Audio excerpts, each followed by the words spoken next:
দর্শক দেখুন, একটা কপি যেটা পাঠানো হয়েছে সিপিকে, কলকাতার অল ইন্ডিয়া তৃণমূল কংগ্রেস অনুমতি চেয়ে একটা চিঠি। দেখুন, বড় করে দেখাচ্ছি। অল ইন্ডিয়া তৃণমূল কংগ্রেস, কিন্তু ঠিকানা দেখুন চেঞ্জ, নতুন ঠিকানা, নতুন ইমেল অ্যাড্রেস, ফোন নাম্বারটাও নতুন মনে হচ্ছে, কিন্তু লোগোটা সেই একই, জোড়া ফুল। চিঠি করা হয়েছে সিপিকে 27/6/2026। কী জন্যে? যেটা বলা হয়েছে দেখতে পাচ্ছেন দর্শক, যে 21শে জুলাই যেটা করা হয়ে থাকে ধর্মতলাতে ভিক্টোরিয়া হাউসের সামনে, 21শে জুলাই শহীদ দিবস যেটা পালন করা হয়ে থাকে, এবারও করা হবে, তার জন্য প্রস্তুতি। তাই আগে থেকে এইসব মানে ওই প্রস্তুতি নিতে হবে, তো তার অনুমতি চেয়ে এই চিঠিটা সিপিকে করা হয়েছে। কার চিঠি দেখুন, Arup Roy, chairperson all India Trinamool Congress, যে অরূপ রায়কে জাস্ট কদিন আগে চেয়ারপারসন করেছেন ঋতব্রতরা। তো এই ঋতব্রতদের যে ব্লক টিএমসির, সেই অংশের তরফে পুলিশ কমিশনারকে চিঠি করা হয়েছে অনুমতি দেওয়ার জন্য 21শে জুলাই, যাতে করে ভিক্টোরিয়া হাউসের সামনে প্রোগ্রামটা করা যায়। এটাও গেল। 21শে জুলাই কত ঘটা করে থাকেন দিদিমণি, এটাও গেল। তবে এটা দেখে হয়তো কংগ্রেস বলতে পারে, দেখ কেমন লাগে। অ্যাকচুয়ালি এই যে শহীদ দিবস 21শে জুলাই, সেটা তো কংগ্রেসের ছিল, যুব কংগ্রেসের একটা ব্যাপার ছিল। কংগ্রেসই করতে এটা, 1993 সালে যে ঘটনা, সেটাকে স্মরণ করে কংগ্রেস করত। কিন্তু যখন টিএমসি গঠিত হলো, কংগ্রেসের ওই যে প্রোগ্রাম, সেটাকে হাইজ্যাক করে মমতা ব্যানার্জি সেটাকে পালন করা শুরু করলেন। আর দেখুন, আজকের দিনে দাঁড়িয়ে যা দেখতে পাচ্ছি, মমতা ব্যানার্জি যেটা কংগ্রেসের কাছ থেকে হাইজ্যাক করেছিলেন, এখন মমতা ব্যানার্জির কাছ থেকে হাইজ্যাক করে নিচ্ছেন ঋতব্রতরা। তারা পুলিশ কমিশনারকে চিঠি করে জানিয়েছেন যে এখানে কিন্তু এরকম কিছু বলা হচ্ছে না যে আমরা আলাদা ইত্যাদি, বলা হচ্ছে যেটা আমরা করি সেটা এবারও করব। মানে তৃণমূল কংগ্রেসটা আমাদের, আমরা আসল তৃণমূল, এটা আর কি বলার চেষ্টা। এখানে মমতা ব্যানার্জির কোনো নাম টাম কিছু নেই। মানে মমতা ব্যানার্জির হাত থেকে 21শে জুলাই, যেটা একটা বিরাট মঞ্চ, কার্যত নাট্য মঞ্চে রূপান্তরিত করে ফেলেছিলেন মমতা ব্যানার্জি, যা সব হতো সেখানে। তো এখন সেই দিনটাকে এবার পালনের জন্য নিয়ে নেওয়া হচ্ছে ওনার হাত থেকে, এই অংশের তরফে। তো এটাই বলছি আর কি, এইসব দেখলে যদি সত্যিই এই অংশকেই পুলিশ পারমিশন দেয় ওখানে প্রোগ্রামটা করতে, আর মমতা ব্যানার্জি যদি করতে না পারেন, তাহলে ওটাই কিন্তু বলবেন কংগ্রেসের লোকেরা, দেখ কেমন লাগে, খুব আমাদের কাছ থেকে ছিনিয়ে নিয়ে ঘটা করে করা। যদিও কংগ্রেসও পালন করতো, কিন্তু ওটা আমাদের বলে এমনভাবে প্রচার করতেন মমতা ব্যানার্জি, তো ফোকাসটা এই দিকেই থাকতো। তো এখন পুরো উল্টো কেস হয়ে যাচ্ছে, মমতা ব্যানার্জির হাত থেকে তাদেরই আর একটা অংশ টেনে নিচ্ছে। এখন দর্শক যে খবরটা পাচ্ছি সেটা হচ্ছে টিএমসি বলতে কালীঘাট টিএমসি, এখন তো দুটো টিএমসি বলতে হবে, ঋতব্রত টিএমসি, কালীঘাট টিএমসি। আবার কেউ বলছেন কুণাল ঘোষ টিএমসিও আবার শুরু হয়ে যাচ্ছে। কুণাল ঘোষ মানে কালীঘাট টিএমসির মধ্যে আবার দুরকম দেখা যাচ্ছে। মমতা ব্যানার্জি কতটা কি মানে করছেন, আবার সেখানে কুণাল ঘোষও একটা আলাদা ফোকাস টানছেন, ফলে ওখানেও একটা অন্য টাইপের লাগছে। যাই হোক, এখন যেহেতু এই ঋতব্রত টিএমসি এইরকম লোগোটোগো দিয়ে, জোড়া ফুল লোগোটোগো দিয়ে এখন পুলিশের কাছে পারমিশন করে দিয়েছেন ওনারা, তো এটার বিরুদ্ধে আবার কালীঘাট টিএমসি থানাতে অভিযোগ করেছে।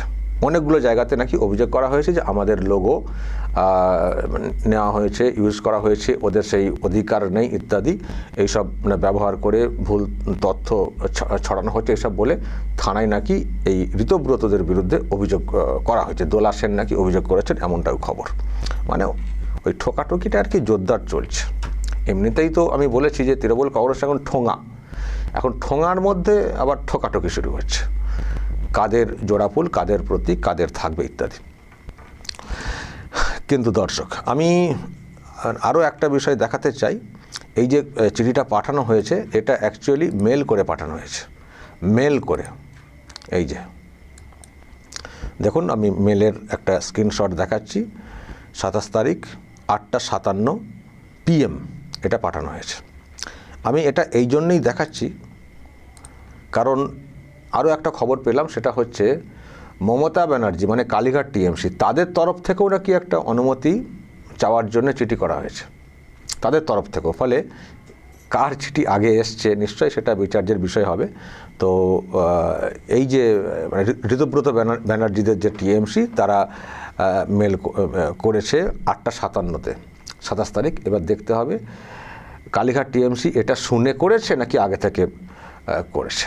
এবার আগে যারা করবেন পারমিশন নেওয়ার জন্যে তার একটা ব্যাপার থাকে তো পুলিশের কাছে, তো তারপরে পুলিশ হয়তো পারমিশন দেওয়ার কথা ভাববে কাদেরকে দেব।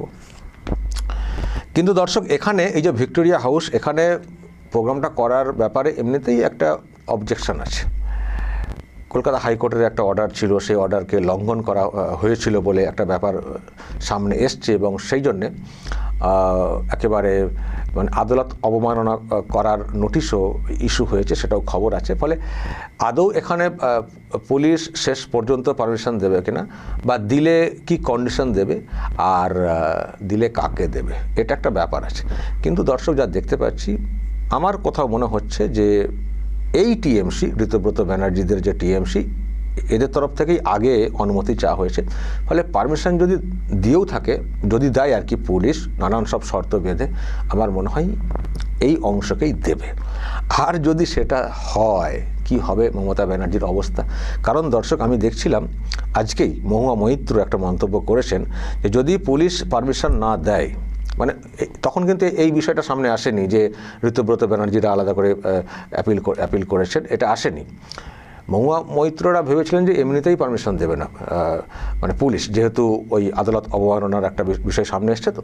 তো সেক্ষেত্রে মহুয়া মৈত্র আজকে যে কথাটা বলে রেখেছেন দর্শক আমি আপনাদেরকে একটু শোনাই, আমি তারপরে মিটিং হবে 100%। আর 21শে জুলাই আমাদের পারমিশন না দিলে আমরা রাস্তায় করব, আমরা সবাই অ্যারেস্ট হব, কিন্তু 21শে জুলাই আমরা করব। ওই নির্দিষ্ট স্থানে কি করবেন যেখানে দেখি অ্যাকচুয়ালি তো পুলিশ পারমিশনের উপর ডিপেন্ড করে। ওরা তো কন্টেম্পটের চিঠি পাঠিয়েছে, এখন সমস্ত দলকেই পাঠিয়েছে কন্টেম্পটের চিঠি যে 2015-18 কেসে। তা আমরা তো বললাম যদি আমাদের মঞ্চনা বাঁধতে দেয় তাহলে জিপের ওপর দাঁড়িয়ে, জিপসি গাড়ির ওপর দাঁড়িয়ে মাইক নিয়ে মমতা ব্যানার্জি মিটিং করবে, কিন্তু মিটিং হবে, মিটিং হবে 100%। মিটিং হবে 100%, মানে মমতা ব্যানার্জি মিটিং করবেন গাড়ির উপরে দাঁড়িয়ে হলেও। আমি সেটাই বলছি যে যদি ঋতব্রতদেরকে ওখানে পারমিশন দিয়ে দেয় পুলিশ, তারপরে ওখানে তো ঘটা করে প্রোগ্রাম হবে। আবার এদিকে মমতা ব্যানার্জি প্রোগ্রাম করবেন বলেছেন, 5 জন হলেও করব আমি শুনছিলাম আগের দিনে বলেছেন। এবার দর্শক দেখবেন তুলনা দেখবেন কেমন হচ্ছে যদি একই দিনে দুটো প্রোগ্রাম হয়। একটা ওই অংশ ঋতব্রত ব্যানার্জিরা করবেন, সেটা তো সেখানে অনেকেই আছেন, ওখানে লোকজনও হয়তো বেশি থাকবেন। আর এদিকে মমতা ব্যানার্জি তার কাছে হয়তো কুণাল ঘোষ কিছু সাপ্লাই দেবেন লোকজন, কিন্তু দেখবেন দুটো প্রোগ্রামের মধ্যে কতটা তফাৎ। দেখুন টিএমসির এখন বিরাট কিছু প্রোগ্রাম হবে সেটা আমরা মনে করি না, কিন্তু যেটা হবে তার মধ্যে এই যে ভাগ হচ্ছে এই দুটো ভাগের মধ্যে দেখবেন কত তফাৎ। আর সেটা দেখেই দেখবেন দিদিমণি আমার ধারণা জ্বলবেন আর লুচির মতো ফুলবেন। কারণ একই দিনে প্রোগ্রাম না, ঠিক যেমনটা কংগ্রেসকে জ্বালানোর চেষ্টা করতেন যে কংগ্রেসও প্রোগ্রাম করছে আমরাও করছি। কংগ্রেস তো ওই মহাজাতি সদনে প্রোগ্রাম করে থাকে, সামান্য একটা ছোট করে প্রোগ্রাম, আর ইনারা এই ওখানে করতেন বিরাট করে, ফলে কংগ্রেসের প্রোগ্রামটা চাপা পড়ে যেত। তো ঠিক উল্টোটা আমি পুরো উল্টো দেখতে পাচ্ছি, উলট পোড়ান। ঠিক কংগ্রেসের সঙ্গে যেমনটি করেছেন মমতা ব্যানার্জি, উনি ঠিক তেমনটিরই শিকার হতে যাচ্ছেন।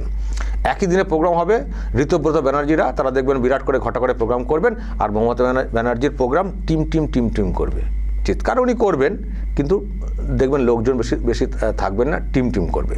আর সেখান থেকেই কিন্তু একটা পলিটিক্যাল ন্যারেটিভ সামনে চলে আসবে। অনেকে বলবেন আজকেই মানে ওই দিনের যে বিষয়টা 21 তারিখ মমতা ব্যানার্জির কাফিনে শেষ পেরেকটা পোঁতা হয়ে গেল। কারণ মানুষের কাছে পরিষ্কার হয়ে যাবে না যে মমতা ব্যানার্জির সঙ্গে লোকজন নেই। ইনারা বলছেন যে মানুষ আমাদের সঙ্গে, 2,40,00,000 ভোটার নাকি বলেন না, মানুষ আমাদের সঙ্গে। কিন্তু ওই দিন যদি মানুষ ওদের সঙ্গে বেশি দেখতে পাওয়া যায়, তাহলে তো ইনারা যে কথাগুলো বলে আসছেন সেটা তো ভুল প্রমাণ হয়ে যাবে না। আর সেই সম্ভাবনাই কিন্তু বেশি। যে প্রোগ্রামগুলো হবে দেখবেন, দুটো প্রোগ্রামের মধ্যে মমতা ব্যানার্জির অনুষ্ঠানে দেখবেন বেশি লোকজন থাকবেন না, ওনাদের প্রোগ্রামে ঋতব্রতরা যেটা করবেন দেখবেন ওখানে লোকজন বেশি থাকবেন।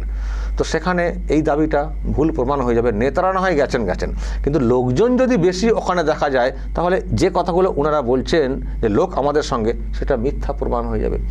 আর আমি আবারও বলছি, আমারও কোথাও মনে হচ্ছে সত্যিই মিথ্যা প্রমাণ হবে। মানে মমতা ব্যানার্জি এই মহুয়া মৈত্রদের যে প্রোগ্রাম, সেখানে দেখবেন বেশি লোকজন থাকবেন না।